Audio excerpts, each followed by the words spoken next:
Yes, okay. I'm Martina Porter Ackley Mosher. 4 names. That means I'm really special. Well, I'm Grandma, Martina, Marty, what else? Grams, Granny, that's my name. Is that enough? Okay.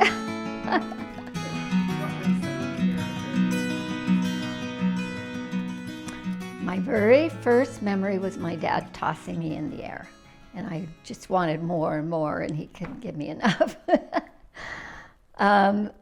Let's see, another memory was, I remember looking at Mother's big tummy when she was pregnant with Garth, and I was getting into our truck, a red pickup truck, and I just remember making the huge step up and then seeing her big tummy. And then the next memory was looking over the bassinet and looking at my little brother in his bassinet. I just remember pulling myself up. And, I used to eat the coal in the coal bucket, and it was so good. I mean, can you imagine my mother trying to keep me clean? I guess the coal was okay because Joyce, my older sister, said she ate it too. We always took a bath in the middle of the kitchen floor. They had a big round tub, and they filled it with water. And everybody except Garth got bathed in the kitchen sink, and the rest of us in the tub. And I was the last one to bathe in that stupid, ugly, dark water. And I was really, really happy when Dad finally got the plumbed the bathtub in the bathroom. So those were basically my earliest memories. Oh, I guess we were pretty much like a normal family. You know, we had our fights and we had our fun times. But my family basically was based around the church, and my parents were really loving people. And so I remember my home as being a loving home. And there was discipline. We had to cut the willow stick down from the willow tree. And when we were bad, when we behaved badly, which for me wasn't very often, and then I saw my 2 brothers my older brother got the belt from Dad once, and that, and the rest of us, that set the tone for the rest of us. We didn't want to go there, so we didn't, but I did get the willow once in a while. We lived in a really small house, 800 square foot house, and Dad's mechanic shop was next to it.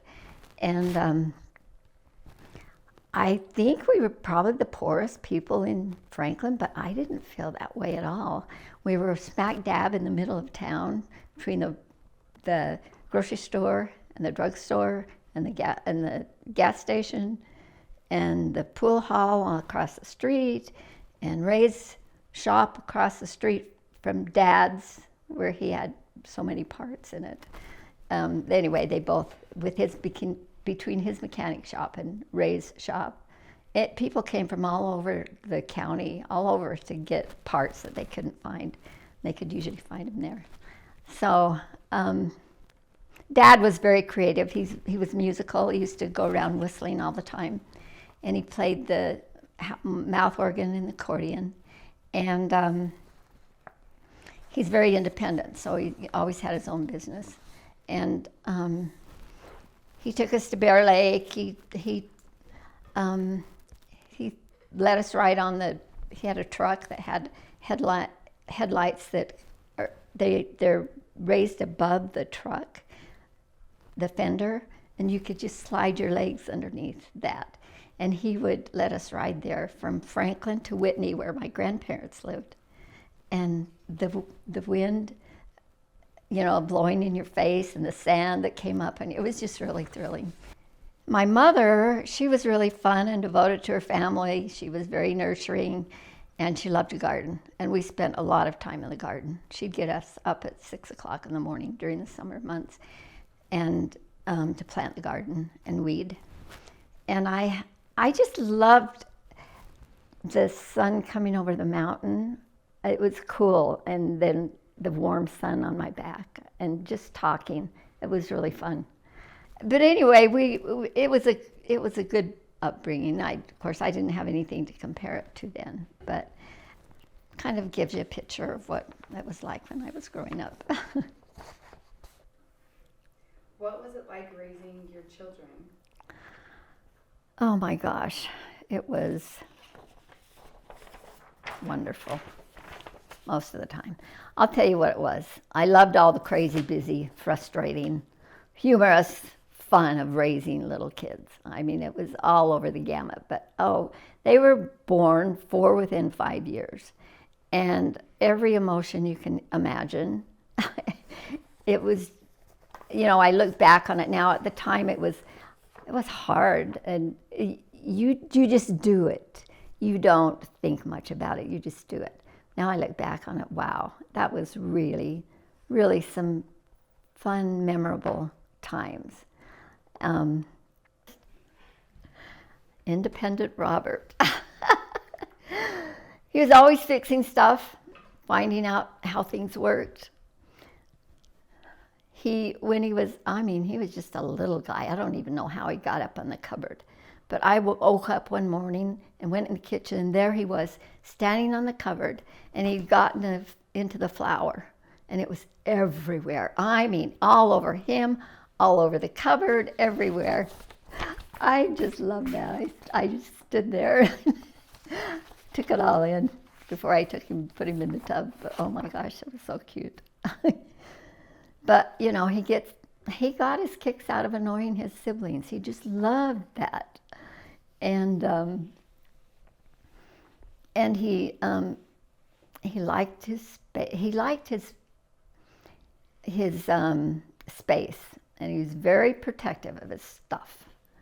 If anybody ever got to it, he'd get, he found a way to keep him away. And, he just marched to the rhythm of his own drum. But he was so tender. I was having headaches there for a while, and he would just watch over the nest for me. He would just took over, and he was only I think he was 9 years old, 8 or 9 years old at the time. So he was really a good big brother, protective. That was Robert. So Jim, he loved his hugs. He was always on the go, goofy and fun. He works best under pressure, still does. And a little story about him was he would not learn to dress himself. I was pregnant with Sandy. He was almost 3. I had been through it so many times, showing him how to dress himself. So one morning, I set his clothes out, because I was expecting her in about 2 weeks. Set his clothes out on his bed and told him to go in and get dressed, and he wouldn't. And about 3 times of reminding him, he wouldn't. So I locked the door, and I said, "You're not coming out until you're dressed." And I tied a rope from that doorknob to the doorknob across the hall. And he got so mad he couldn't open the door. He threw everything out of the cupboards. I mean, it was just, I could just hear it. Just took all the bedding off the beds, everything out of the drawers. I mean, there was a lot of ruckus going on in there. And I thought after a while, then there was just total silence. And after about 10 minutes, I opened the door and to look at him, see if he was okay. And he stood there, proud as punch, fully dressed. I praised him, and I said, "Do you want me to help you clean up your room?" Anyway, that's Jim for you. Anyway, that just shows how he was, he works best under pressure. He just does. And then there's Jeff. He flung his food everywhere. When I put him in his, to feed him in his high chair, food was everywhere. It was just like this, That's how he ate. I mean, I couldn't, it took a while to teach him how to use a spoon. So funny. And I'd made him a blanket and he carried it everywhere. And he sucked his thumb. And so finally I thought, oh my gosh, this blanket was almost in rags. So I cut it in 4 pieces and let him just take the blanket. And when one would wear out, I'd give him the other one. And finally, when the last one wore out, I made a fire in the fireplace and I said, Jeffrey, we called him Jeffrey, do you think you can throw your blanket in the fire and be done with it? And he just, it was like he was really glad to be able to do it. I was shocked. So he throws his blanket and we stand there and watch it burn. And his thumb sucking went and his blanket went. And he was fine, just like that. So that's Jeffrey. You know, and when he was a kid, you know, he was kind and sensitive and he was always up for an adventure and he loved everybody and he especially loved to be in the kitchen with me. So that's kind of a picture of how, and he's that way now. It's kind of interesting how they come, the way they come. And the 3 boys used to fight like cats and dogs. And sometimes I would just go in my room and shut the door. But then I discovered that if I got down on the floor and fought with them, they just quit just like that. So they'd look at me like, what the heck are you doing here? Anyway, that was fun. And then with Sandy, she wouldn't smile until she was like 3 years old. At anybody except me. She smiled at me, which made me feel really good. But she was our little boss from the get-go. And she loved her dolls. She started doing her hair at age 6, and she wouldn't let me do it after that. I was the same way with my mom, so it was payback time. And she used my makeup, and the boys used to laugh at her. But she used it anyway, made her feel better. And I encouraged her to do that. And she was afraid of thunder and lightning, and so I'd tickle her until she laughed herself silly. And she made up these big words. They were so cute. I didn't know what they meant, but she seemed to know what they meant. Anyway, that was Sandy. And she's still the boss. Right? Anyway, that's kind of a picture of what it was like with my kids. I love my kids. I still do, every one of them. They're my life. They brought me a lot of really wonderful grandkids. Okay, we're going to pause for just a second. How did you meet Grandpa Bob and what was your courtship like? Well, Grandpa Bob and I met at the Sojourner Club up on Highland Drive. And he was sitting in the corner looking like he'd lost his best friend. And I winked at him. And he asked me to dance. And then I went back, maybe, was it 2 weeks later or a week later? And he was there, and he asked me for my phone number. And then he called me the next week, and we went to dinner, and then we just started spending weekends going places and doing things. And then his work was done here, and he decided to move back to Tulsa. And we kind of just petered out after that. And then he calls me one day out of the blue, and he says, I'm moving back to Salt Lake City. And I'd like to see you again with the possibility of marriage. And I'm like, oh. I was dating this guy named Mark, and So I said, well, I don't think so, but call me back and this time next week and I'll give you my answer. Caught my breath and the phone rang, and it was him. And after we talked for a little while, and then he says, well, what have you decided? And I said, well, I've decided to see where it goes. Anyway, that was it. Then we lived together for a year, and we had our ups and downs, and we worked through some stuff together. And he wanted to hold off for a while, and I just said, well, okay, then I guess this is our last date. We were on our way to Snowbird. He said, why are we going to Snowbird? And I said, well, let's make it our last celebration. So we go to Snowbird, and on the way back, he says, when do you want to get married? And we set the date.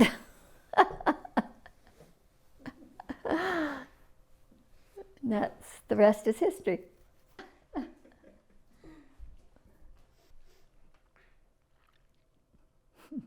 Cute. I love it. Oh, gosh. Okay. Sleep over at your house. You always would sing to us before we go to bed. And you also had a book called I Know an Old Lady Who Swallowed a Fly. I'm sure you read that to more than just me. Was it a book? You had a book, yes. Oh, that my went gosh. along with the song. Oh, okay. Yeah, that's right, I did. I remember that now. I'd forgotten all about that book. Oh, my gosh. Could you sing us that song? Sure. Okay, I got to get in the right frame of mind. There was an old lady who swallowed a fly. I don't know why she swallowed the fly. I guess she'll die. She swallowed. Can I start over again? I got to put this on right here. I know an old lady who swallowed a fly. I don't know why she swallowed the fly. I guess she'll die. I know an old lady who swallowed a spider. She wriggled and tickled and giggled inside her. She swallowed the spider to catch the fly. I don't know why she swallowed the fly. There was an old lady who swallowed a bird. Who ever heard of swallowing a bird? She swallowed the bird to catch the spider that wriggled and tickled and jiggled inside her. She swallowed the spider to catch the fly. I don't know why she swallowed the fly. I know an old lady who swallowed a cat. Imagine that, swallowing a cat. She swallowed the cat to catch the bird. She swallowed the bird to catch the spider. She swallowed the spider that wriggled and tickled and jiggled inside her. She swallowed the spider to catch the fly. I don't know why she swallowed the fly. I guess she'll die. I know an old lady who swallowed a dog. What a hog to swallow a dog. She swallowed the dog to catch the cat. She swallowed the cat to catch the bird. She swallowed the bird to catch the spider that wriggled and tickled and jiggled inside her. She swallowed the spider to catch the fly. I don't know why she swallowed the fly. I guess she'll die. I know an old lady who swallowed a goat. She just opened her throat and swallowed the goat. She swallowed the goat to catch the dog. She swallowed the dog to catch the cat. She swallowed the cat to catch the bird. She swallowed the bird to catch the spider. She swallowed the spider that wriggled and tickled and jiggled inside her. She swallowed the spider to catch the bird. The fly. I don't know why she swallowed the fly. I guess she'll die. I know an old lady who swallowed a cow. Wow. She swallowed the cow to catch the goat. She swallowed the goat to catch the dog. She swallowed the dog to catch the cat. She swallowed the cat to catch the bird. She swallowed the bird to catch the spider that wriggled and tickled and jiggled inside her. She swallowed the spider to catch the fly. I don't know why she swallowed the fly. I guess she'll die. I know an old lady who swallowed a horse. She died, of course.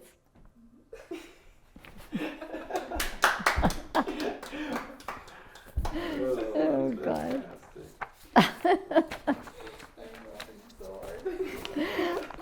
I'm so glad you hear those stories because I I remember that now, and I remember the book. Okay, one last question.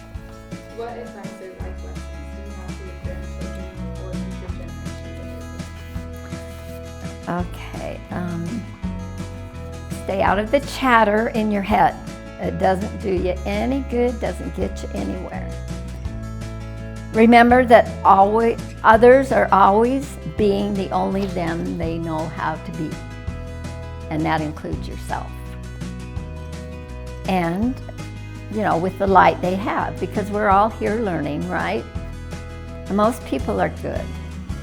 So just give them some slack and give yourself some slack.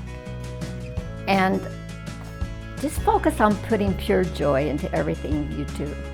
Even the rough times, even the, when you're not getting along with your spouse or whatever, just put a little joy in it. It'll help to lighten it up. And the last thing is to wrap yourself in love. Because if you don't love yourself, you're not going to love others. So, you came in that body, you're a, it's a cliche, but you're a child of God, and really don't own yourself, right? It's a privilege just to be here and to be able to live this exciting, wonderful, sometimes crazy life.